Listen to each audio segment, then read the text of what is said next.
This is the Nassaman Hockey Podcast with James Nichols and John Zella. Okay, and welcome back to the next episode of Nassaman Hockey Podcast. James Nichols and John Zella here as always.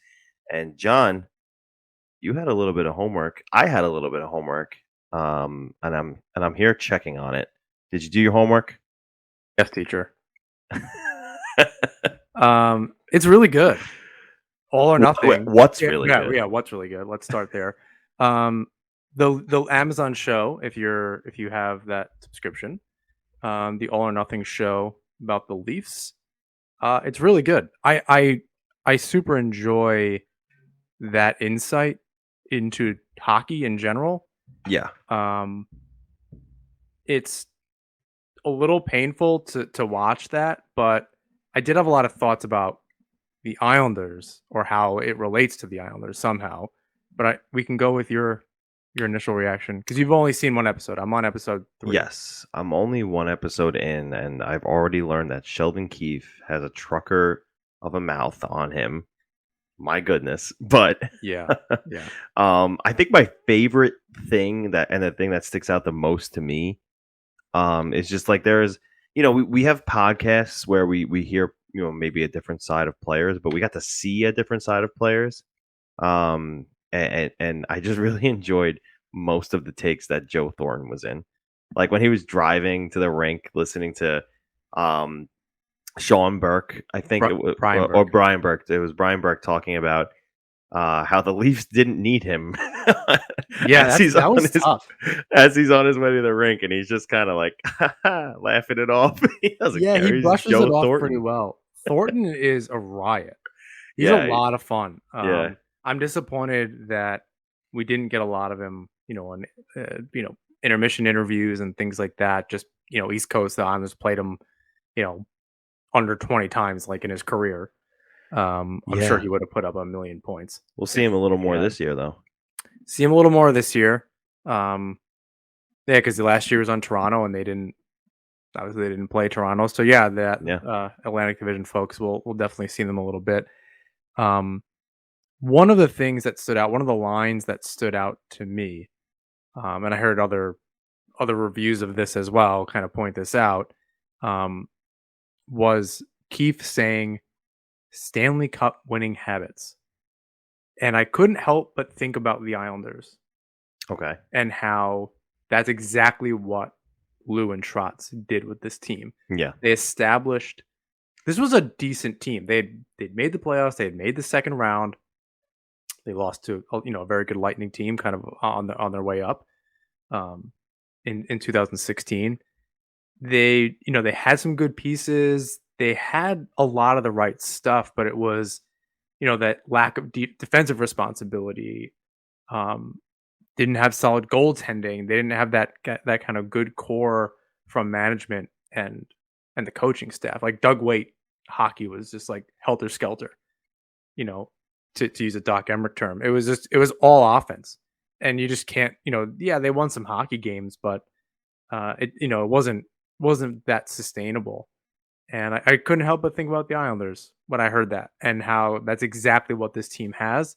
That's what makes this team attractive. To free agents. Obviously, you have guys that want to come here now, however old they are. But you have skilled guys. They've just created something really good. I don't, the things and the problems that you're seeing on the Leafs in this series, and I'm not even all the way done with it. It obviously gets worse. It gets better before it gets worse, but it does get worse. It's something that they're lacking somewhere. There's something, and they tried to solve that with Bogosian and Thornton and Simmons. And Simmons does a really good job kind of filling a little bit of that role. Thornton keeps people loose. Keefe is tough, and I think in a really good way. He's had a lot of success. I believe he won a Calder Cup with the Marlies. I think so. In recent memory, he's been kind of by Sheldon Keefe's side for some time. I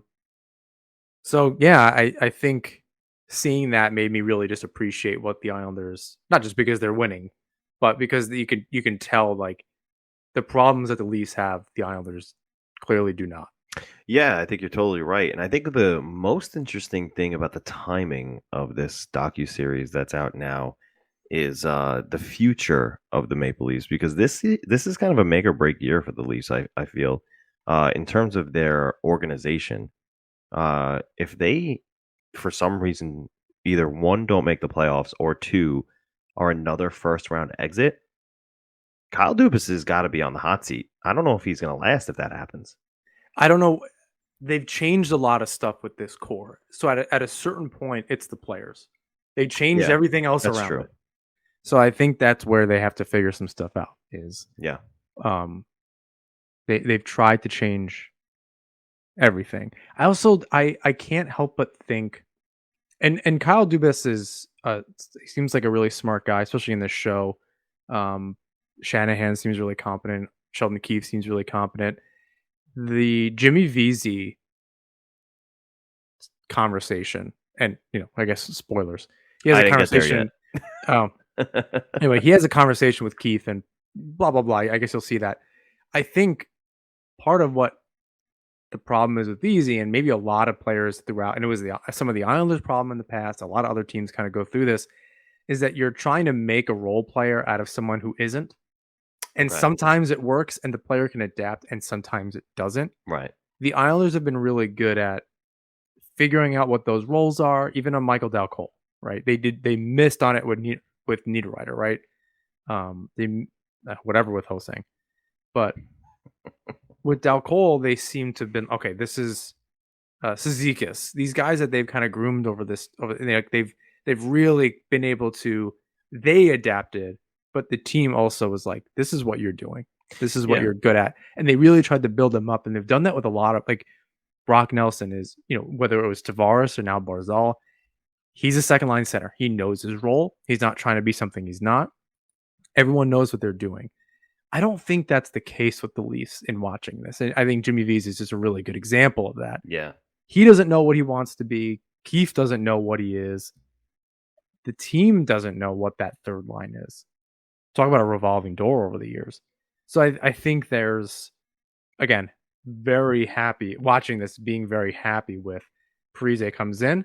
You're going to be, he knew before if he had a thought about that, or even before he's watching this team, what made him interested to begin with, why he picks up the phone from Lou. I see myself there. I feel like that's the thought process. I'd be a really great left winger on that line. Love to play with those guys. Same goes for Chara. Chara, exactly. I think they know why they're there. Everyone came in, they were handed their assignment. That was it. Yeah. And again, I think it's a very good kind of, not a parallel, just thinking about the Islanders after seeing something like this. And that was obviously this team, the Islanders were just beyond lost. Early 2000s, they kind of find their way a little bit. Letting Laviolette go was, I think, a huge mistake. That they had a lot of opportunity there. There was some money going into the team, and then it just kind of goes off into whatever.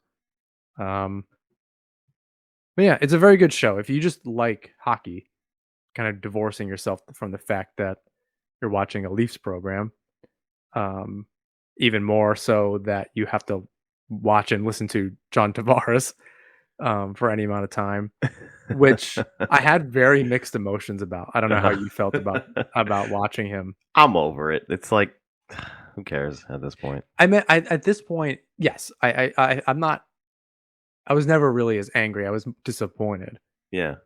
I think. Ooh, the classic parent line. Or a teacher. We're going to stick with that theme. It was hard to watch. And this might, and maybe other Islander fans feel this way. Watching him practice and seeing his highlights and stuff, God, he was good. I had a lot of happy memories of flashbacks of him scoring goals and all this stuff, and I was like, man, I know the Islanders have done so much better without him, leaps and bounds, just incredibly better. But man, I couldn't help but sit there and go, God, he's good.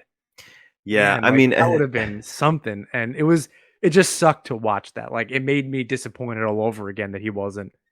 He was our guy. I don't know. No, I agree. This is Like, it just sucked. Like, probably. I missed him a little bit, and that's the part that maybe fans like. Oh no. Well, like, I missed him a little bit. It just I remember this. He's good. I watched highlights of a Posto's 4-goal game recently from years ago against who even cares, and it was, I don't know, some of that stuff. It was just so.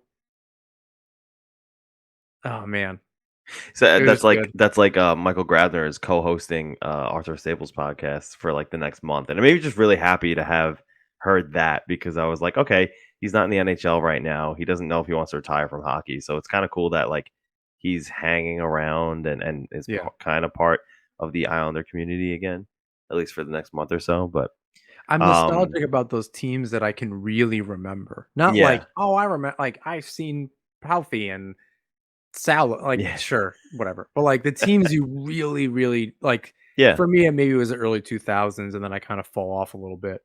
But then, the last 10 years, like I was really paying attention, or maybe the last 5 years, like really paying attention. And those guys, like Oposo, like I saw that video, and we talked about it a few episodes ago, right? Now, Nicole Sherman had said, who gets the whatever ceremony or 1-game PTO. Yeah. Just, you said Okposo. I was thinking about it, and I said Franz. Yeah, like I don't care that, like, now because they're good, you can go, I don't care that they suck then. You know what I mean? Like we can, we're past that, whatever. It's God, Grabner was so fun. God, he was so much fun to watch when he was good. Especially when he scored 34 goals, and we didn't expect it because we picked him up on waivers, and it was just kind of like, what's happening here? Right? And I think one of my favorite Islander teams was that short, and of like, the last 10 years. Obviously, I like that they got the conference final, but something like this kind of growing team, like you saw something in that series against Pittsburgh in 2013 in that short season. You saw like they were so closer than they were 2 years later when they played the Caps. Like, and I remember that team, and it was, oh man, that was the start of what we're seeing now was then. Yeah. And I think you wrote something about that actually. Well, it was like Fight Night plus this. Yeah. I thought those two were defining moments for the franchise, and those things don't happen, we don't get where we are now. Yeah. A lot right. Again, by 2013, a lot of the players, the core elder statesmen of this team were on the team then. Yeah. But that was really, you saw some of those players, you're like, man, they're doing it. Like we saw some of them grow up. Like you know what's cool too? That reminds me of how, because the Islanders are playing a few preseason games, which we're going to talk about in a few minutes, in Bridgeport. And I think what's really cool is because they rebranded, they're trying to grow the Connecticut market, and I think what's really cool is that they're I guess the AHL affiliate Twitter, I believe that's who's tweeting out these things. They're interviewing current NHL Islanders who were in Bridgeport, and they're talking about how it was important for their development. Cizikas, Anders Lee, Matt Martin. And I think it's really cool that they're doing that, because it's really good marketing, obviously, that one, those guys were from Bridgeport bred, and now they're on an NHL team that's a Stanley Cup favorite this year. So it's like favorite they're doing a little bit, but I understand what you're saying. Say again. Is favorite for real? Oh, dude, I haven't seen that. Oh, yeah. You haven't been seeing the models? The Islanders right now are a lock for the playoffs, a lock for a deep run. Like, a lot of people are picking them to win the playoffs. Like Dan Rosen put out on NHL.com, I'm picking them to win the playoffs. They're a favorite right now. They are. I mean, I'm not putting them down. I haven't even thought that far. Like, it just seems like a millennium away. Yeah, it's the way too early predictions. But this is what I'm talking about. Like, they're doing a good job marketing their homegrown talent who started in Bridgeport with the rebrand in Bridgeport. And, like, we watch these guys like Cizikas, Lee, Martin, all come through the system. And now they're on a team that's playing not just meaningful hockey, but competitive NHL Stanley Cup championship caliber hockey. That's what Tampa did with Syracuse. Yeah. So many of these players. And I was talking to somebody at a bar the other night, and they were worried about Tampa's third line. And they're a hockey fan, like they know the crunch and stuff like that. And I'm Right. like, you know that there's somebody else there in waiting in the wings with the crunch. I'm not worried about Tampa's third line. Is it going to be just as good? No. They've just figured it out over and over again. If I'm a Tampa fan, I'm not, or a Tampa Cuse fan, as they say, I'm not worried about it. They have plenty of talent in Syracuse. They have a good mix of veteran, young guys, all that. Yeah. But yeah, I think that's the good model for the Islanders to take a look at too. How they promoted those players and things like that. I think that's important. And I think I even forget. They've done a much better job on defense as of late. But Lee and Nelson are no slouch on a regular basis. Bailey didn't play in Bridgeport, but he's been here since 2008. Yeah. I think he had a few games in Bridgeport, like rehab stints and stuff, but he wasn't an AHL player for like extended period of time. Right. So yeah, I think it's important. Yeah. No, I totally I agree. I think they're doing it right down in Bridgeport with the rebrand. Aside from the logo. Yes, aside from the logo. But they're talking about, even Trotz is talking about how their new arena, or not the new arena, but they're renovating the arena and it's becoming, more to date and everything. And everything is just like, it's a professional top to down model. They want the Bridgeport Islanders to have the literal same model as the New York Islanders. And I think that can only be a good thing.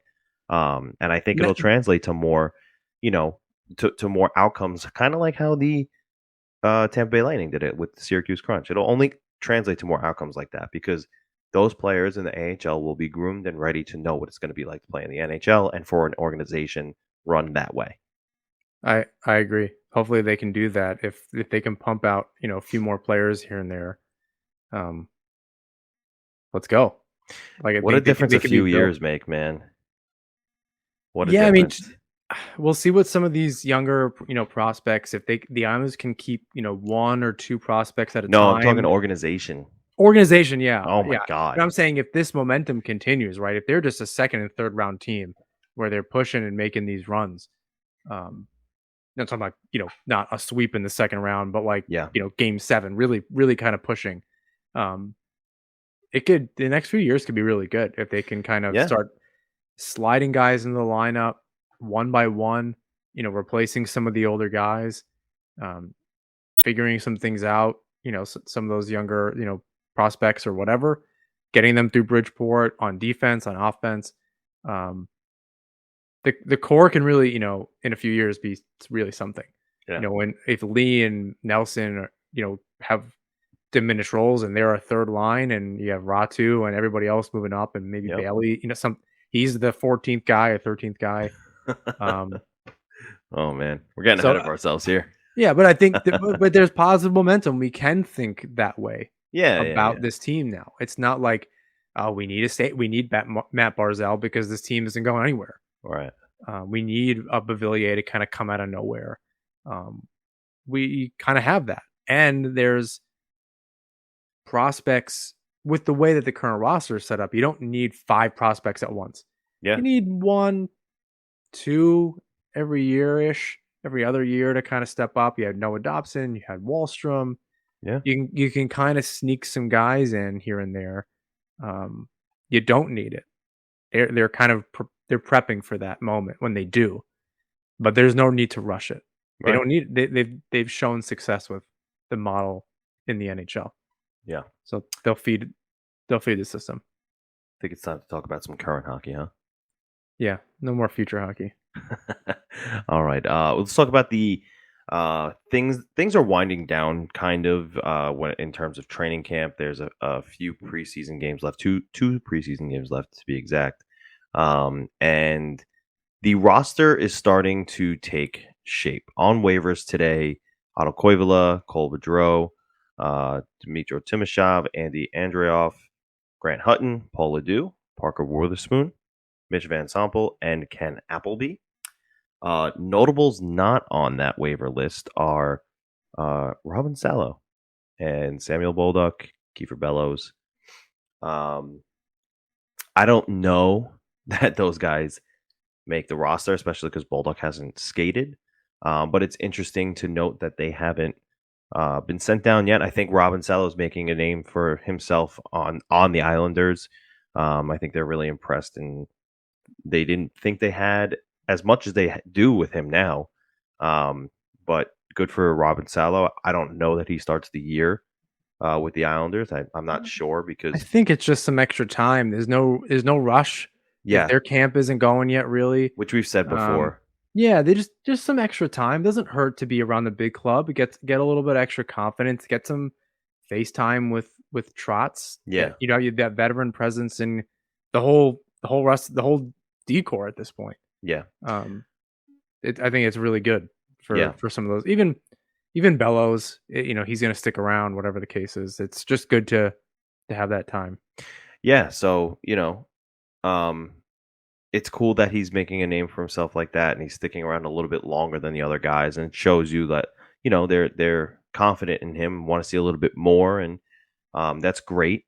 But there are a lot of players on this roster, so it's going to be difficult for him to crack it right away. It's probably going to take an injury or two, but good to see yesterday or 2 nights ago, as you're hearing this, that Anders Lee skated in his first game since the injury.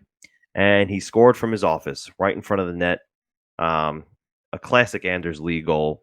And then in a post-game interview, he was actually asked about his knee, and here's what he had to say. Yeah, it felt good to be out there. Nice to get on the ice and be with the boys. I think, it wasn't like the prettiest of games overall. I think it was kind of a sloppy game. But it felt good at times and continuing to build on this. And I wasn't really nervous about the knee or anything like that. I knew it's in a good spot. It's in a good place. We've come a long way. So it's just honestly just getting reps in the game. If it was just like any other preseason, getting ready for the year. So my initial thought on what he said was, he said he didn't really think about it. And I think he proved that he didn't really think about it because he went right to his captain's brain and said, it was a bit of a sloppy game. And he just didn't even address right away the question. He was like, yeah, I didn't think about the knee. It was a sloppy game. And he kind of started talking about the game. He's probably so excited. Yeah. Like, to just be talking about hockey again. He doesn't want to talk about the injury. He probably does feel better. He wanted to be there. He wanted to talk about hockey. And it's an unbelievable thing for him, because for him to not even be thinking about that going into the season, it's not going to be something that hinders his play, right? He's not going to be fighting in front of the net and maybe lose a puck battle or being in front of the goaltender just because he's a little nervous as to if his knee's going to give out again. I think that's great. Yeah, I'm excited to have him back. I'm really, and your next note here is about the top 6. Like, I'm just excited to see it go. Yeah, I want to see them all together. I'm like I said last episode, I'm in the throes of writing an article about it. I really want to see a hell of a season by Beauvillier. I know what to expect from everybody else. They all continue to do a really good job. But Palmieri came in and did a really good job in the playoffs, 7 goals. We know what we're getting out of everybody. Yeah. Some question marks with Lee. Let's get him his timing back and all that. But God damn it, do I just want to see Beauvillier just pop off this year? Just unbelievable. Make that next contract hard. He's go for it. Really go for it. Yeah, he can be a real difference maker on this team this year. And he started showing it already in preseason. A couple of good. I think he has a couple of goals. One on the power play. Nice snapshot. Quick top cheddar. That was a sick goal. That was a sick goal. It was a good goal. And you'd like to see more of that. Again, it's just preseason, so you take everything with a grain of salt. But yeah, the top 6 looks like it's coming to form. You'll probably start seeing Trotz roll them out regularly in the rest of the preseason, so they can get reps together in game situations. Lee, Barzell, Palmieri is line 1, and your Killer Bees line 2. So good to see. And here's Trotz on what he thought about the first line of Lee, Barzell, and Palmieri. I think it can be a handful. You think it's got all the elements that you think of all the good lines over time. You've got a real dynamic person in the middle with Barzy. You got a top shooter in Palmieri who will go to those hard areas, but he's a shooter. And then you've got Anders Lee, who's is a masculine man who heads to the net, wins puck battles, loose pucks, those type of things, and creates all those those hard matchups for the defense down low. It could be a really good line. They're capable off the rush, but they're very capable and dangerous in zone. So I almost wonder if Trotz had actually heard some of our conversation, and I'm joking here, obviously, but I wonder if he heard through through the grapevine. Which one of you told him? Which one of you did it? Yeah. if someone had heard through the grapevine that Palmieri maybe wasn't the best fit on the first line because Lee's already there. But he made the comment that he's a shooter. He's a good shooter, and it's actually over the past couple of weeks. I know we said maybe Wahlstrom would be a better fit. We'll talk about him a little bit later. But it's been proven by some writers, which by the way, Islanders country's spoiled with good writers. That Palmieri actually does shoot a little more from distance than Lee does, and this might not be a bad formula to go into the season with on the first line. Are you talking about Mitch's stuff? So Mitch found a nice heat map where did he make it, or did because I saw that made I was going to it's icy data. Maybe he made it, or maybe no. Is that what it is? Yeah, at icy data _hockey. Yeah, so and I was going to bring it up. That was on my list because we did not think the same thing about their games. Right. And turns out I was right. Turns out that you were right. Yeah, so Palmieri actually does have a history of scoring from a little bit more of a distance than from the front of the net like Lee. He does also have a good percentage. I think it's a pretty even split for Palmieri where he scores from a distance and from in front of the net, whereas Anders Lee is pretty much just from the front of the net. He doesn't shoot a ton. He's more of a rebound, clean up the garbage kind of guy. But again, I always knew Palmieri had a good shot. I just thought his style was a little closer to Lee's. But again, I'm not afraid to say that the styles it's going to work. The styles aren't I've closer. Been convinced. Yeah, the styles aren't necessarily closer. Even with Eberle, even though their numbers were closer, and that was one of Mitch's great points. Was where was this argument when Eberle was on the team? Their game is obviously very different. It's just where they score goals from. Mm-hmm. That's not necessarily the same thing. Yeah, which is a valid point. How they get to that point isn't the same thing. But on top of that, Palmieri obviously isn't scoring goals from there, or not as many goals from there, and that's why I think this balance will work really well. Yeah, I think ultimately, one thing about Palmieri, he's not afraid to fight and get the pucks out of corners and stuff, but he's also not afraid to bang bodies closer to the net. Whereas he's a feisty dude. I do like that bite to his game. That first line, especially with Lee, but adding Palmieri as well, they're not going to be fun to play against. Yeah, I think Eberle tried to fancy his way through defenders and score from the bottom of the circle, and I think it might work a little better for a guy like Palmieri, where he's probably not going to try and fancy his way through defenders, but he's gonna push through, and he's gonna get through, and he's gonna fight his way to the maybe not the front of the net, but to the bottom of the circle where he can get a good shot off, and maybe that works better than the soft hands and the dangles. He creates that role on the team is Barzal, right? Barzal is gonna be shifty, find get a good look. Palmieri's job is to find the hole, right? Find the open space in the high slot. Lee's down low.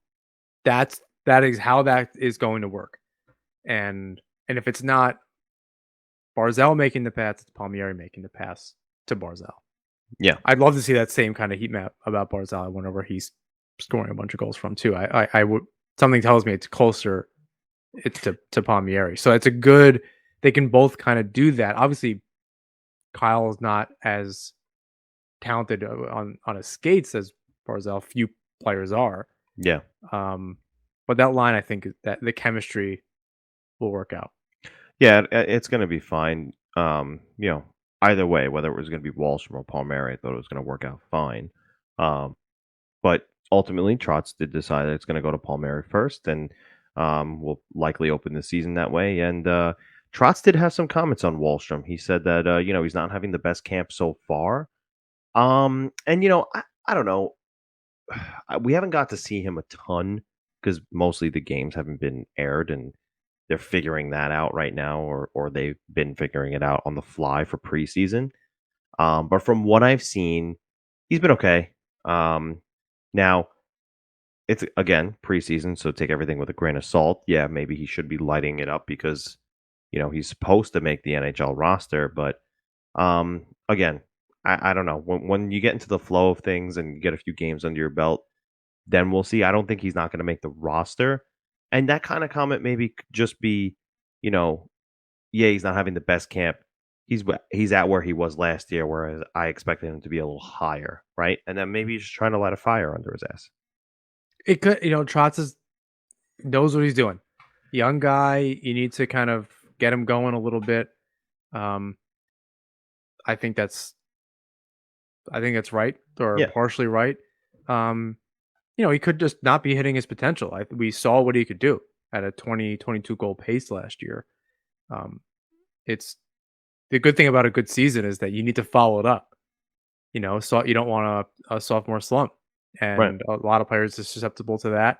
I think part of, and this is obviously before the preseason started, but I think starting Wahlstrom on that third line doesn't necessarily set the expectation for the preseason, right? Like that. Yeah, Trotz did not think, oh, all right, he's gonna, I'm gonna put him on this, and he's not gonna like it. But it gives him something to be hungry for. It gives him responsible line mates to play with and veterans to skate alongside, with slightly lower expectations for what the line is responsible for scoring wise, but still gives him a lot of room. Gives him better defensive matchups. Get him going a little bit. He's gonna get power play time. He's going to get top line minutes in some respects, or at least top 6 minutes with the power play. Where Peugeot is not going to get that. Maybe Parise on the second unit just to kind of be in front of the net. We'll see how that shakes out. But yeah, I think that's important for Wahlstrom. It gives him room to grow. You're not setting him up for failure. You're setting him up to gain some momentum, get something going here. Another prospect that somebody had asked me about minutes before the first game against Philly was, how does Kiefer Bellows look? And I was like, oh, it's been a subpar audition thus far. And then minutes later, he scores the first goal. So that was good to see. It's interesting that he got. And that was off the rush with Barzal. Yes, it was, and it was interesting because he got that chance to play on Barzal's line, and he looked pretty good. He had a couple of scoring chances. So no contract yet, as far as we know, for Kiefer Bellows. I'm sure it's done and in a table, and or if they're on the ice, something is signed, and it's not a PTO. Right. So they're okay. They're getting. There's a bunch of two ways. They're making it work. Look, I wonder if some prospects are like, I'll take a two-way. I want a one-way, but I want to be on this team. I want a shot. Yeah. You want to be a part of that. You're not. I don't think it's gonna be like the Boston Bruins where they're taking team discounts. Home team discount all the time, but these guys want to be here. No, the young guys are like. There's not that many prospects ready, right? If Bellows can just get back on track, he takes Parise's spot next year or something. You know what I mean? Like, it's not a bad idea. There's an opportunity, or the second line, or Bailey's spot, something, right? Like, that's not crazy to think about. I'm not saying he's by saying that, I'm not saying he's leapfrogging Wahlstrom at all either. But he has an opportunity to find a spot on this roster. Like, it's not that crazy. Yeah. He needs to have that line could easily be Bellows, Parise, and Wahlstrom next season. Yeah, he needs to work his ass off this year. He needs to have this the kind of year where you're like, leave him in Bridgeport and let him lead this team. Let him just get all the confidence in the world and bring him up during the playoffs. Get him back with the big club. Get that exposure with him. See really how it's done. Yeah. Couple an injury here, there, whatever. He gets in the lineup. In the playoffs, you make stuff happen. Yeah. You're hungry. I think that's Right. He's there. Like, there's something. They need to develop it. Hopefully Bridgeport can bring it out of him on a consistent basis. He's also very young, and he's not a big gentleman. So could be, put some weight on, whole bunch of stuff. Just have a good year. Yeah, we'll see what happens with Kiefer Bellows. But over on the blue line, got to talk about Erik Gustafsson, man. He is playing well. Another 2 assists in the last game against Philly. And, I don't really see too many defensive lapses with him right now. Maybe it's the system, and it's a good system for him to be in because he can bring the offense and maybe not be a liability on the ice. Here and there, the way that, and I've seen after we said it, I feel pretty confident in that. After we said it, I saw a bunch of people recently during the preseason say, oh, maybe he'll kind of tag in every once in a while for Chara or Green or whatever. I think it's a possibility. It's not crazy. I have a feeling that he's going to, and a lot of people have already said this, I think he's going to win a contract. And I think that's ultimately going to be why Robin Salo gets a year in the AHL, which I think is fine for him. But I think Gustafsson's going to win a contract. I wouldn't be surprised if he's an every night guy, and Andy Green sits one game, and then Chara sits one game, and then Andy Green sits one game, and then Chara sits one game. I don't know how that dynamic's going to work, because we'll talk about how Chara has looked with Dobson in a minute. But Gustafsson, he's only 29, and he's not that. We've said this already. But he's not that far removed from a 60-point year. Maybe he just had a few off years, kind of like Atu Ratu in the COVID years. I mean, you need, if it's, we could talk about the system, and other teams say that about the Islanders and the goal. I don't give a shit about that. If the system can help and they're winning games, you're just jealous if that's what you're pointing to, and blah, blah, blah. If Gustafsson can benefit from that, that's great. And you need him. You don't really even need him to score goals. You need him to play a solid game. Be a quarterback on the power play. Or just don't be noticeable. Be a fucking ghost out there. But that's the thing. I think he's going to be more than that, right? I think he can be more than that. My point is, if he's just there to get a rest for Chara Green, be a ghost. I don't want to hear your name. Get the puck out of the zone. Get it to those players. Clear the front of the net. Block a few shots. Your guy. Be regular guy, and don't fuck up. That's it. That's your role in this team. It's like some third lines on just, you're here to make sure other people can get a rest. Be regular guy. I like that line. Just be unnoticeable. Yeah, but I mean, I think, and again, I think he could be a little more than that. I think he's going to be important for driving offense. I think he's going to be important for transitioning from the defensive zone to the offensive zone. He looked real good on that breakout where he made a good first look pass to Clutterbuck. His skating doesn't look great. I'll say that. Maybe not, but he makes up for it with his decision making. Oh yeah, I mean the pass looked great. Right. And for what he's being asked to do, I think it's fine within the system. Seems like it's a very plug and play for guys that are just committed to learning it and doing it. Yeah. It's clear he's kind of moved up, and Staple mentioned this in a recent article. He's clearly moved ahead of Hickey, in some favor. I don't, haven't heard much, if anything, about him. Haven't really heard anything about Aho either. Actually, no. Sebastian Aho, Trotz has liked his game. Says he's looked really good. He's had a really strong camp. And those are Trotz's words. So, again, another guy who's on contract, who I think at this point, you're probably looking at Gustafsson as 7, and Aho is 8. Hickey's like the odd man out. And I said this again this morning, too. No one can use this guy. Like, they can't trade him for a 4th. Like, I just want to see him play. So- He's a guy I want to see succeed. Like just So this morning, Elliot Friedman put out another 31 thoughts, and the written version, and 32. you know, I feel like he did say it was 31, but you're right.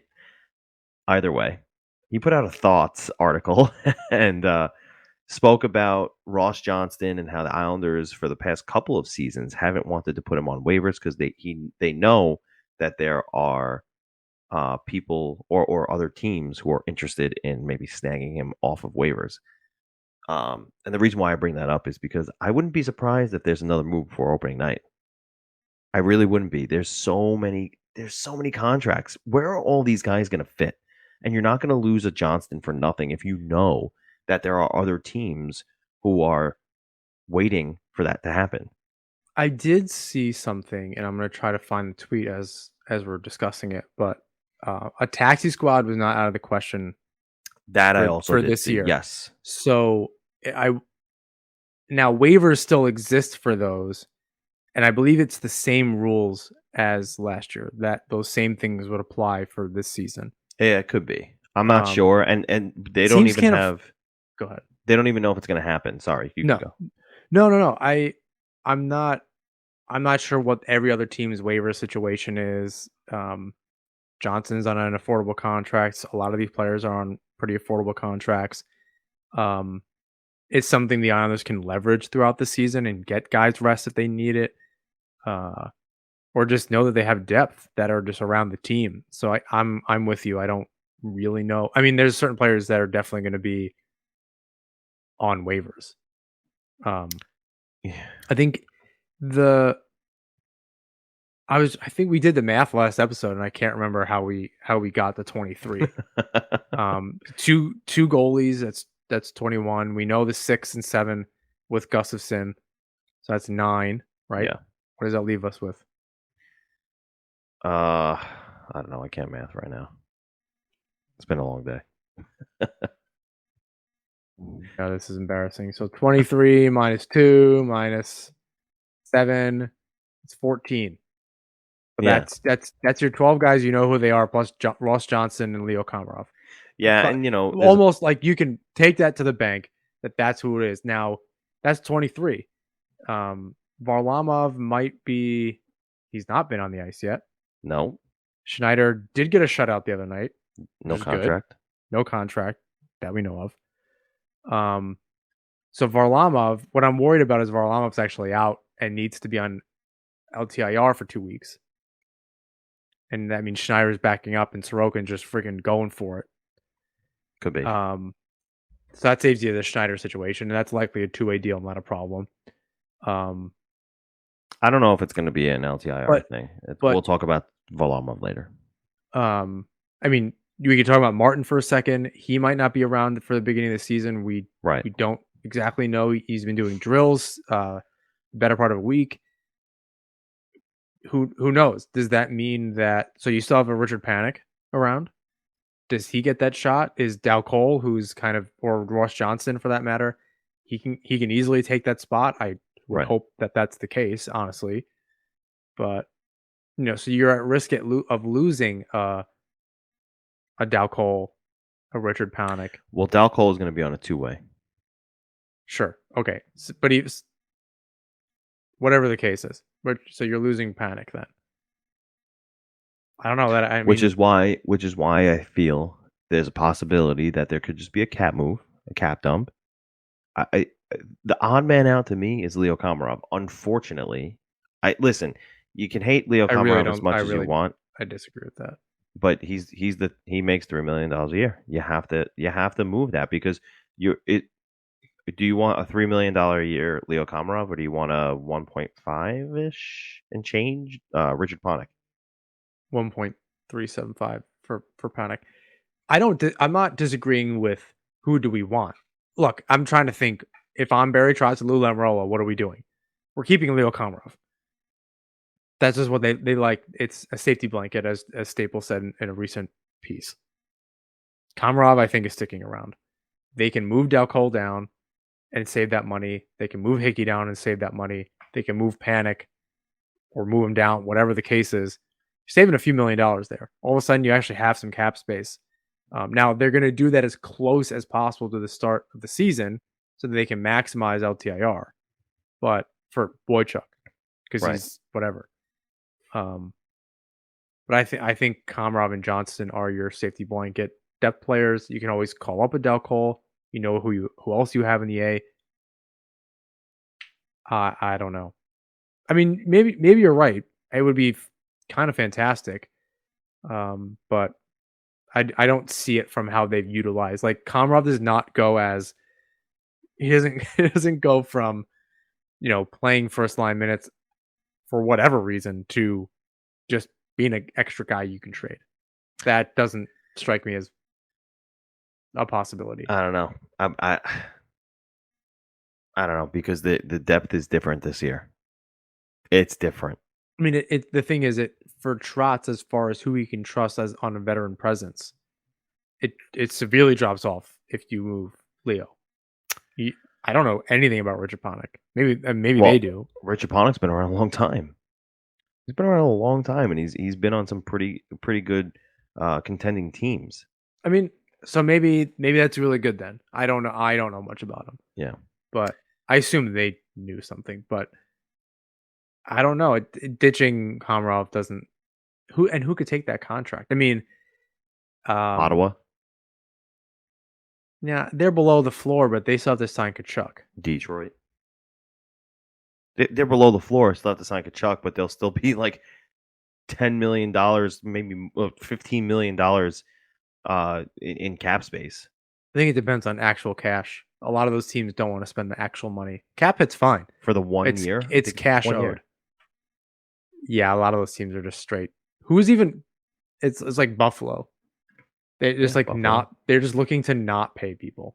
Yeah. Arizona. I don't know. I think pay people. What's that? They're looking to pay people. They're paying everyone right now. Yeah, and they're all on expiring deals, which makes a lot of sense for Komarov if that was the case, because in a second they're going to have like $1 billion first and second round picks and nobody on the roster. They're going to be like an expansion franchise. They'll rebuild quicker than Buffalo after without they lost an OEL and all that kind of stuff. I don't know. Yeah, that's tough. That's definitely tough. Let's talk about Chara and Dobson real quick. Chara's game in that second game against the Flyers looked real good. Dobson's looking pretty good himself. I really like that pairing, and I'm fairly confident that we're going to go into the season with that as the second pairing behind Pelech and Pulock. Yeah, I mean, I would call the second and third pairing 2 second pairings. Sure. Because I think the minutes will be really close. I think it's going to be good. I think both pairings are going to be very good. I like that Mayfield gets a little more stability with Green. I like that Chara and Dobson are working out. Get Dobson on his way. Chara seems to have that. Whatever he's doing, he's got that touch. Whatever that touch is, keep doing it. Before we move on, let's just take a quick break and let's get to our sponsors. Support for this episode is brought to you by DraftKings. Hockey is back, and DraftKings Sportsbook has an unbelievable offer to celebrate the greatest sport on ice. New customers can bet just $1 on any hockey game and win $100 in free bets if either team scores a goal. Doesn't matter if it's a one-time clapper or a deft deflection, however they light the lamp, you win. If Sportsbook isn't available in your state yet, DraftKings won't leave you empty-handed. Everyone can play for huge cash prizes all season long with DraftKings Daily Fantasy Sports Contests. DraftKings is giving all new customers a free shot at millions of dollars in total prizes with their first deposit. So here's how to play. Download the DraftKings Sportsbook app now and use promo code THPN. Throw $1 on any hockey game and win $100 in free bets if either team scores a goal. This week, one puck in the net nets you one big win with promo code THPN at DraftKings Sportsbook. You must be 21 years or older in New Jersey, Indiana, or Pennsylvania only. New customers only, minimum $5 deposit, and $1 wager required. One per customer, restrictions apply. See DraftKings.com/sportsbook for details. Gambling problem? Call 1-800-GAMBLER. Additional support for this podcast is brought to you by Manscaped. Guess what, fellas? The boys are buzzing because hockey is back. Want to know what else is buzzing? the Lawnmower 4.0 from our friends at Manscaped. They are the global leaders in male grooming, trusted by over 2 million men worldwide. Don't get chirped this year for having a Jumbo Joe bush below the waist. Join the Manscaped movement for all your hairiest grooming needs. Get 20% off and free shipping with code NHP20 at manscaped.com. Personally, I'm in love with the Performance Package 4.0 from Manscaped. Included is the Lawnmower 4.0 trimmer, Weed Whacker ear and nose hair trimmer, formulations, and 2 free gifts. This package is the perfect package to help you put the D back in your defense. The opening face-off in the Battle of the Bush is the Lawnmower 4.0 trimmer versus your pubes. This 4th generation trimmer features a cutting-edge ceramic blade to reduce grooming accidents thanks to their advanced skin-safe technology.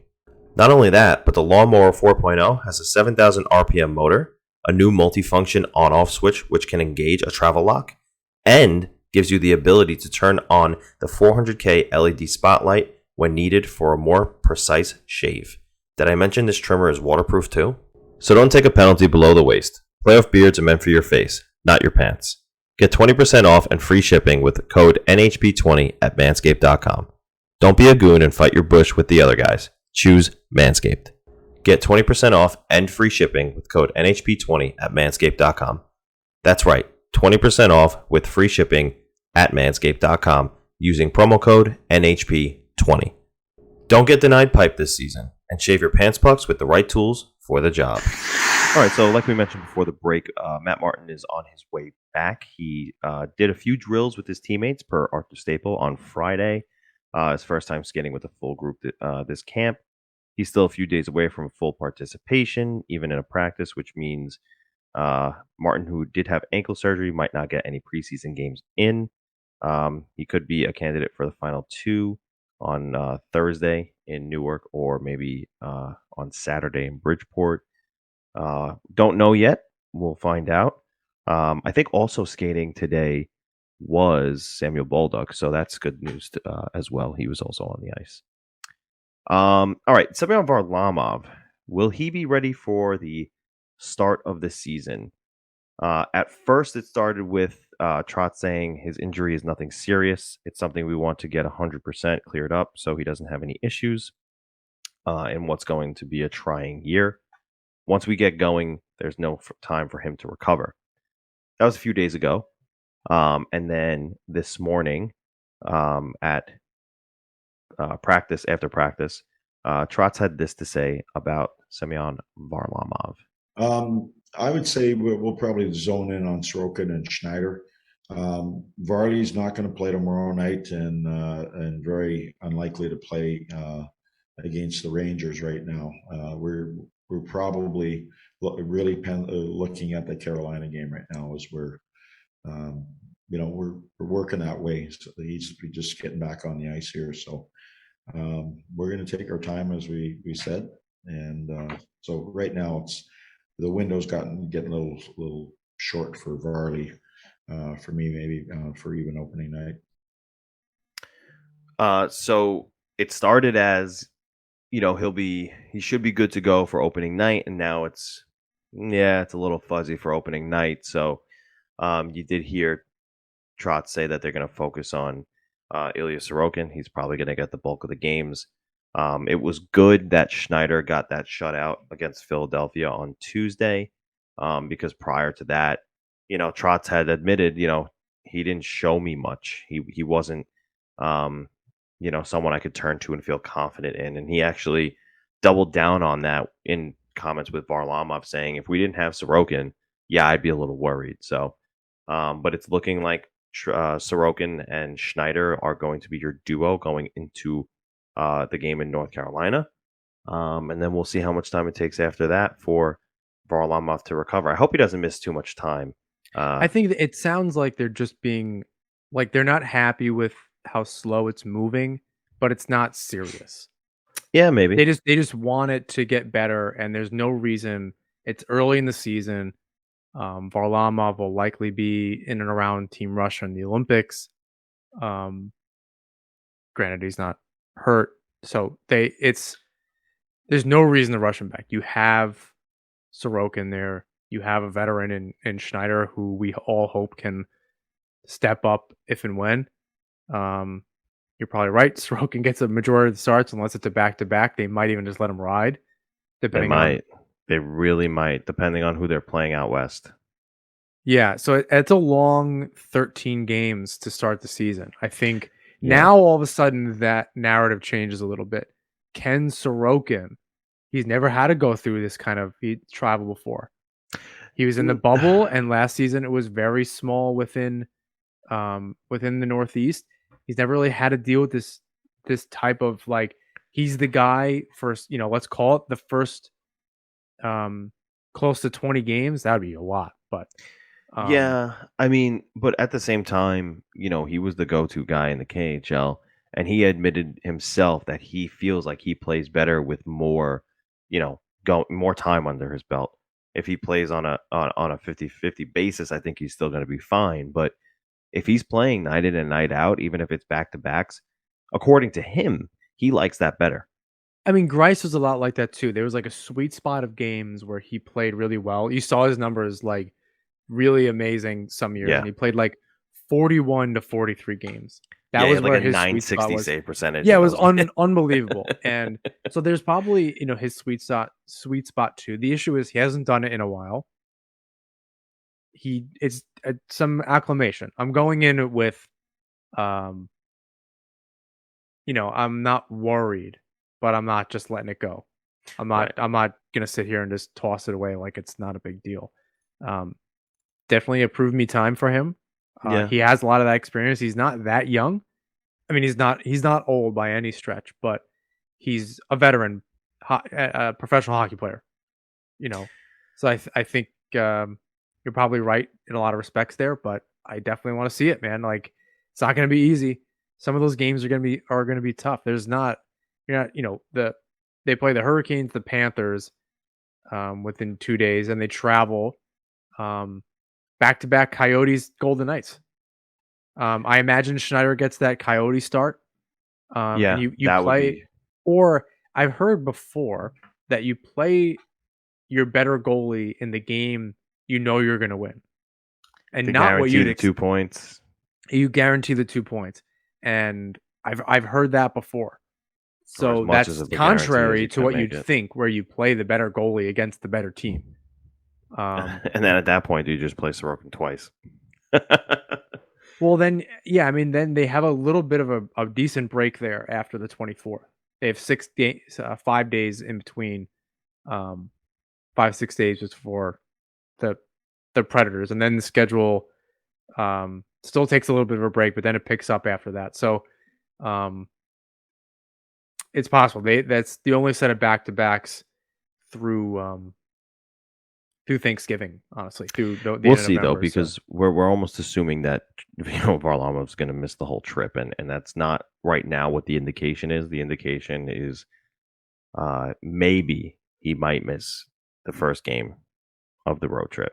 Maybe, we don't know yet, so we'll see what happens.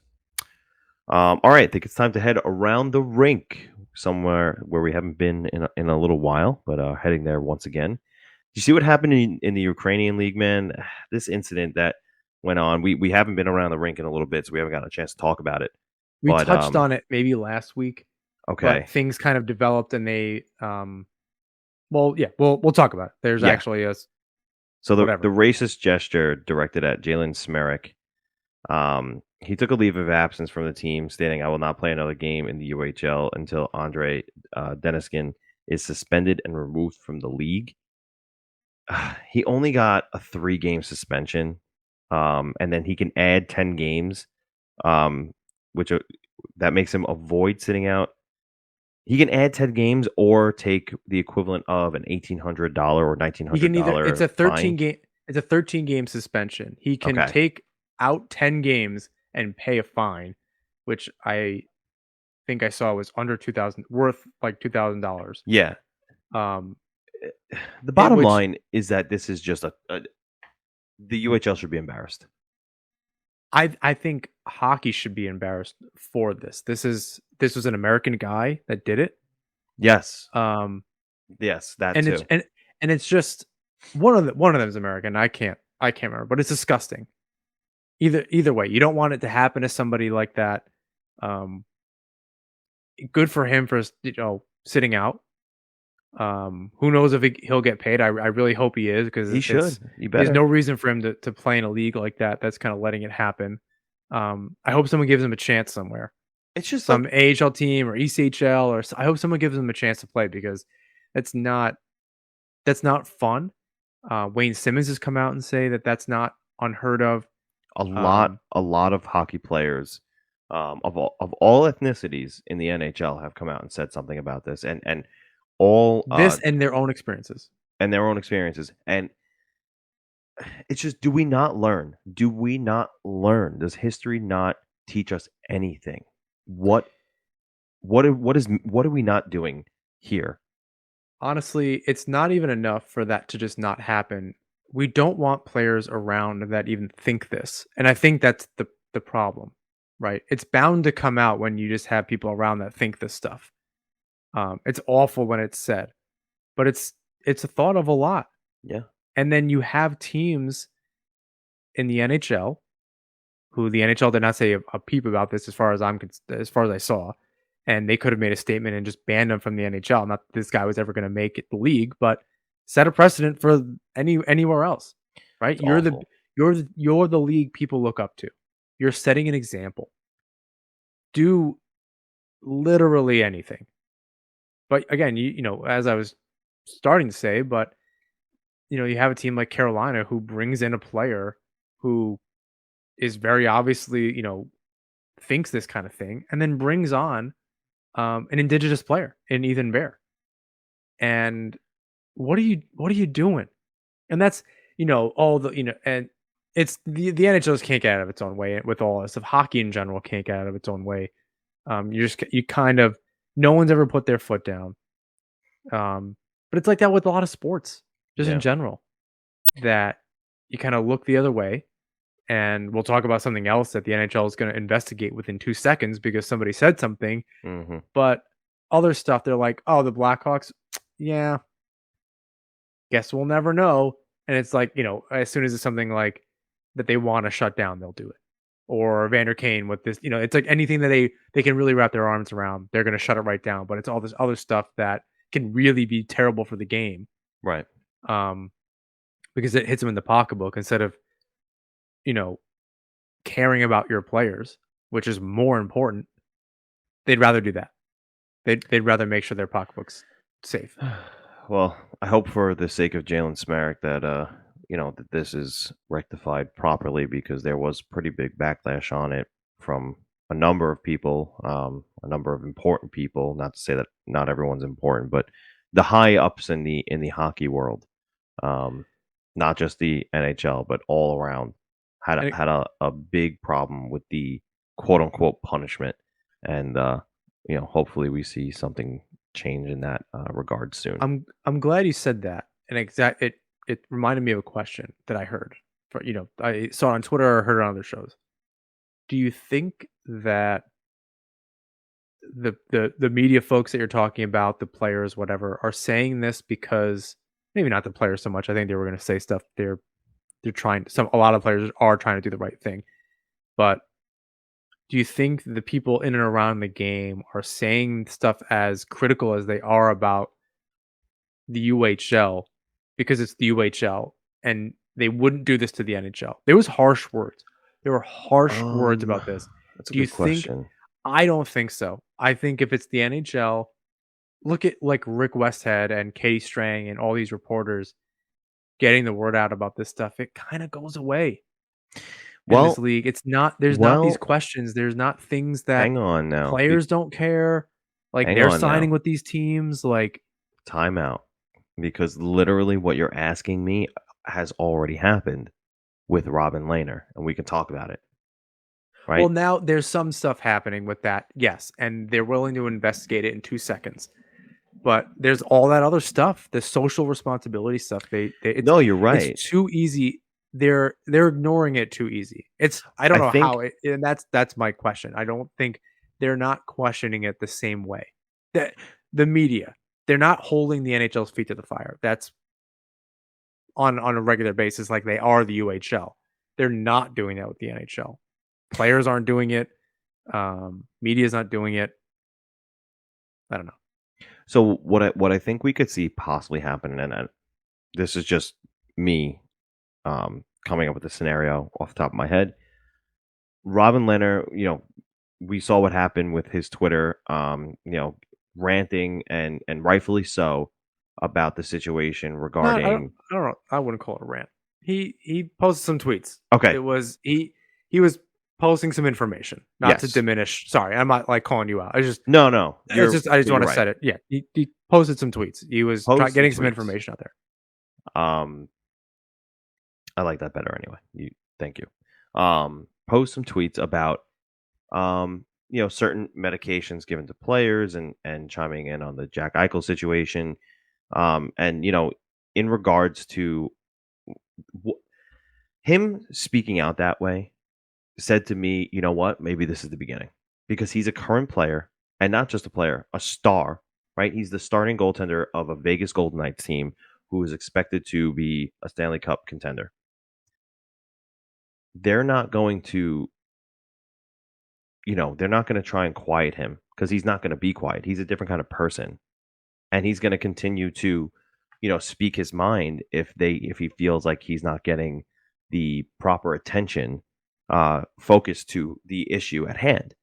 Now, I don't know what happens in the future, but is it unreasonable to think that maybe they create a position in the NHL where maybe Robin Lehner, when he's done playing in his career, becomes the head of players' mental wellness or something like that, and makes sure that these things are set in stone and put into the right place for, I don't know, the players, the NHLPA, right? Is that a far-fetched concept? I think that's something that they could make happen. The NHL's creating positions all the time. This is, I think, part of this is he's calling out a part of hockey culture. You have to remember, it's all of this. He's playing through the pain, and he's taking an Advil on the bench, and this and that. Like, that's not okay. It's not like this isn't. This is real life. These are people. This is why we're talking about the Jack Eichel thing. You could want him to be traded, and the game is better with him in it. And we said this last week. I think his day-to-day life must be terrible. You ever just like sleep and your neck hurts? Yeah. Like you sleep where like dude is probably in 10 times more the pain. Yeah. And can do nothing about it. Mm-hmm. And typically, people, he's not tough in his way. Why doesn't he just take something for it and blah, blah, blah. Or like how they're soldiering through the playoffs and this and there. He came back in the game after, dude, these guys. And how do you think they're getting through this? Right. Yeah, it hurts. I'm not saying it doesn't hurt. There's definitely supplements. There's definitely stuff going on. And so it's not good. I think my point here in all this is that someone like Robin Lehner could start to be the change. They need an alcohol and other drugs counseling type thing. Yeah. As on the player's side, and the PA who needs to kind of step up in general and actually take care of its players, hold the NHL teams owners to the feet to the fire. Yeah, they need somebody. In colleges they have the alcohol and other drug counselors or whatever you want to call it, whatever this position that you're discussing, whatever people want to call it. Right, and that's what I'm saying. I think it'd be worth it. I think someone like him could be the change. This could be the start of it. Maybe behind the scenes. Now I know now that he's. So I'm glad we brought this up because Robin and I on Twitter had a little bit of a run-in, only due to miscommunication. And I'm happy Robin and I were able to clear this up behind the scenes, and he knows now that I'm on his side of it. I had basically said I quote tweeted his thread and I said, 1, this is extremely eye-opening, and 2, I hope Robin's okay. And I didn't mean anything other than this has to be hard to watch, right? He's a guy who's dealt with something like this in the past, and having to watch it happen to other players, let alone colleagues and friends. Because remember, he played in Buffalo. He was with Jack Eichel for a little bit. It's got to be hard to watch. He knows what he's going through. So it's upsetting to see. And they didn't even see eye to eye. Right. My understanding. Right. So that's right. Yeah. I'm glad that, friend of the show, Erik Cousin, sister podcast on the Hockey Podcast Network. We're all a little crazy. Yeah. So yeah, you reached out to him, and so Yeah. between you, the three of you, The three of us you got had a you got things back conversation, together. and now Robin Lehner knows that quote, "You're a good guy," unquote. I was like, "Thank you." I wasn't trying to say because what his comment was to me was, "Oh yeah, it must be because I'm mental or something of the sort, or has to do with mental health." I was like, "No, that's not what I mean at all. I mean that this was incredibly brave. I hope you're okay because seeing this happen to a friend, it's got to be tough." the So whole thing, whether that's people continuing to be fed medication that they shouldn't be, a player that's very hurt, that's going through something very hard, the whole thing. yeah, I think just being an athlete, yeah, like hope you're okay, man. Like sometimes it's hard. yeah, absolutely. So That's it. The whole like, mental health thing is important. yeah, He's a big part of pushing that forward. I'm happy that he was part of the Honor family for however briefly, and he had all that success, and now he's the number one guy in Vegas. That's awesome. yeah. You want to see that um, as much as possible. There aren't enough spots in the league, but happy to have a story tied to the Honors like that. Yeah. The good news about all this is that the league has spoken to Robin Lehner, and they have Lehner has openly stated that it was a positive conversation, and he can see the change should be coming, and it's on its way. So it's good to hear. Hopefully, everything that has been spoken about with Nolan Patrick had this issue as well in Philly, and that's someone or a team that Lehner called out. And somebody broke news about it, and I can't remember the guy's name. Yeah, I forget and his name too. It was kind of retracted or whatever the case was, so that was a little messy. It's interesting too because Nolan Patrick's now in Vegas with Robin Lehner. Right, and he's had a kind of an injury-plagued career, so that wouldn't surprise me if there was Makes sense. just kind of some issues. Alain Vigneault did not really address, unsurprisingly, Lehner's comments. Some of Lehner's comments, he later clarified that he didn't think, because it made it sound like Vigneault was actually handing the medication out himself. Yeah. Lehner later went back and clarified that Yes. was not the case. So this went on to like this roller coaster back and forth with a lot of different people. And Right. It was, I mean, yeah, it was tough to watch. You don't really want that kind of attention towards the league, and that's why the NHL is trying to put the kibosh on it, at least get it under control with him and control it. Bettman's not stupid. You wish that they had the same sense of urgency with Chicago, to get that under control, or any other of the issues that go on throughout the league, and that happen. It's disappointing again when it's going to hit them in the pocketbook. They're very quick. Yeah. When there's something with sponsors and different, like as soon as it's something like that, they seem to know exactly what to do. And when it's a team and owners and this and whatever the case is, they're, oops, that's terrible. I hate to see it. I think there's you hope that no, go ahead. No, I was gonna kind of move towards Eichel for a second. Yeah. I believe teams are receiving his medical records. Yeah. There's some movement there.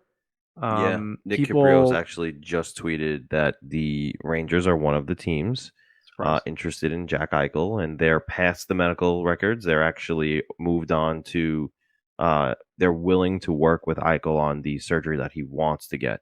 However, there is no indication that a deal is close. So that's not a report that the Rangers are the favorites, because they're not. There's like 5 or 6 teams who are in on Eichel, but things are progressing for Jack Eichel. Yeah, a lot of people were saying, and I'm kind of in on this, that maybe LA could be one of the top teams. I'd love to see him just go to the West Coast, honestly, just so that he's just out of the East here. Los Angeles, who just lost Quentin Byfield to a fractured foot. Saw that for some time, right? Yeah, he's going to be out a little while. Maybe Calgary. I don't know what their cap situation is like. I saw San Jose. That's interesting to me. 'Cause Maybe I just something West. All of those teams sound good. It's totally Anaheim. fine. Anaheim, like I don't want to see him on a bad team. Like I want to see him play really well. I think LA is kind of up and coming. They're the New Jersey Devils of the West, I agree with that. and I think that'd be a real good piece for them to kind of build around some of their vets, kind of move into a little bit of a new era there. I think that'd be great. It'd be the first time Eichel's playing with some kind of serious names, even if they're best years behind them. I think that'd be really good for his career. Yeah, totally. Just get him back on the ice. I want him ready for the Olympics. That's so that's what I was gonna say. I want to see him. The right now I don't know if you saw this. Team Canada had to or the IIHF wanted. Is that who it is? The IIHF for the Olympics. Either way, the IOC or the International Ice Hockey Federation. Yeah, so every team has to name 3 players that are already on the team, and Canada named. Well, Crosby. Part of a 55-man roster, they don't had to have been officially named.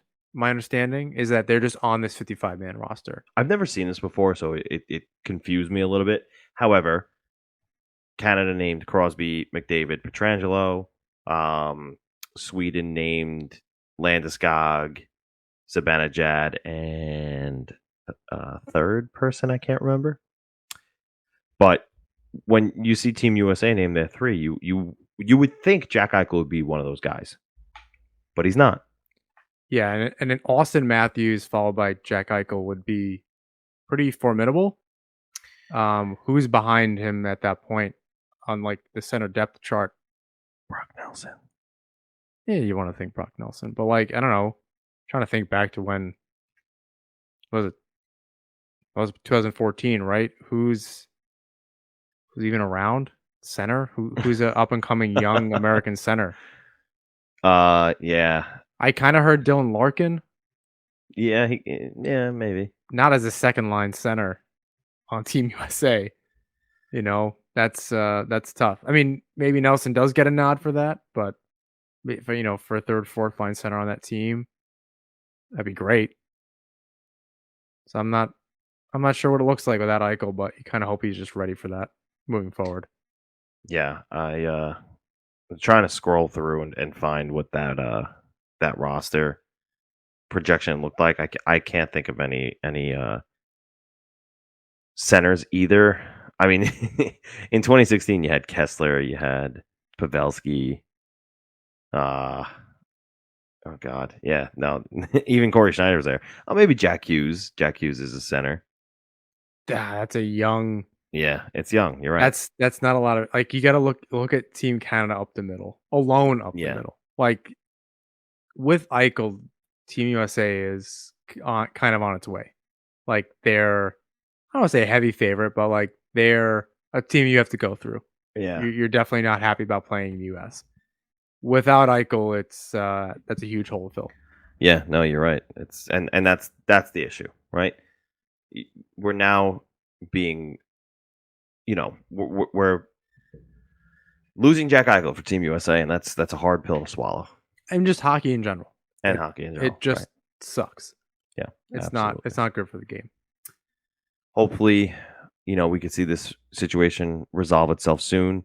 There are talks that a trade could be in the works. Not necessarily, the Rangers, like I said before, it was just one report from Nick Kiprio saying that the Rangers have already stated that they're past the medical issue and they're willing to work with him, but that doesn't mean that they're in the running.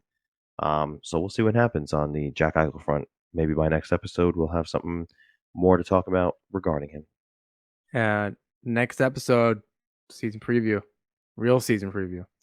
Yes, sir. We'll be days away. Yes, sir. We will be Very two excited. nights away, or as you're hearing episode 81, it will be a singular night away from New York Islanders regular season hockey, and lots of exciting things to come for this season, man. We have a lot of things ahead for us, including this Saturday. You can hear me on NHL Network's SiriusXM The Hot Stove at 12:30 Eastern Time. James will be cooking live on the air. I assume that's what that is. Hot stove. I assume you're cooking some kind of meal. Yeah, that's exactly what I'll be doing. Is it at least a hockey-related meal? Yeah. Oh God, now I'm blanking on a hockey-related meal. I don't know what that would be either. Chili? I feel like, chili. I mean, for fan, I'm thinking like something that they would cook. Pasta. They yeah, all say pasta. pasta, but pre-game meal, pasta. Dude, I don't know what I'm carbo loading for, but Did you see the race is soon? I'm gonna be in great shape for that. Did you see one of the supermarkets in Boston rebranded all of their pasta boxes with David Pastrnak on it? No, but that's fantastic. Look it up on Twitter. That's pretty awesome. Pretty awesome. But yes, you can hear me on Saturday at 12:30 Eastern Time, channel 91, Sirius XM Radio, the Hot Stove. Just talking Isles. So if I don't see you there, I will see you the following episode 81. We will be back to your regularly scheduled programming for a Wednesday morning release instead of Thursday like you're listening to now, or later in the week, whatever you're doing. We both hit a snag last night. Yeah. And Mr. Nichols here got a new tattoo, which I didn't really see. Oh, yeah. It's just an eye. But I got a few things going on. I'm trying to finish up so I can be done with these on my arms. I'm getting sick of getting them on my arms. I want to finish. If you don't know by now, I'm all tattooed up over here. I don't think I've ever really talked about it with anybody in my hockey life. No, people forget that I am too. Yeah. And then you have quite a few more than me, but yeah, sometimes like after the winter, people are like, oh my God, you have tattoos. That's weird. Yeah. Maybe we'll make a behind the scenes episode one day. We'll just talk about our tattoos and the fact that we're both drummers and we're in bands and stuff. People might want to know about that stuff. Could be fun. We can relive our former lives a little bit. Let us know. Comment to us on Twitter, maybe on our next episode tweet that you want to hear from us in our personal lives, and some things that we do besides just talk about the Islanders on Nasman Hockey Podcast. This is a big part. This is the main part. Yeah. Well, yeah, you're deep in it now. You're a whole different animal these days. I don't know how to handle it, but come on. Enough. Yeah, and then we'll by next episode we'll have an announcement that you'll have already heard. But there's something brewing. Mm-hmm. It's not a beer. We don't have a beer sponsorship. That'd be pretty dope. But something is cooking on the way. Not pasta. It's not pasta either. God damn it. We're really this isn't gonna be very exciting for anybody. Two of the most important things in my life, beer and pasta. But yeah, so late this week, early next week, you'll hear about something that we're involved with. Yeah, that's coming to fruition that we're excited about. A new way to keep you fixated on your Islanders content. So it's gonna be cool. We hope that you enjoy what's coming, and it'll be a new adventure for us. So hope you join us for that ride. Yeah, that'll be fun. Yeah. All right. We want to say thank you to DraftKings and Manscaped. Use that THPN promo code with DraftKings and NHP20 promo code with Manscaped. Also want to say thank you to the Hockey Podcast Network and, of course, all of you, our listeners. Please rate, review, and subscribe to the show wherever you listen to or watch it. You can follow us on Twitter, Instagram, and YouTube at Nasman Hockey. You can also join our Discord for a safe space to chat with fellow Islander fans. And lastly, you can find my work at thefourthperiod.com and John's work at thehockeywriters.com. Until next time, everyone, let's go Islanders.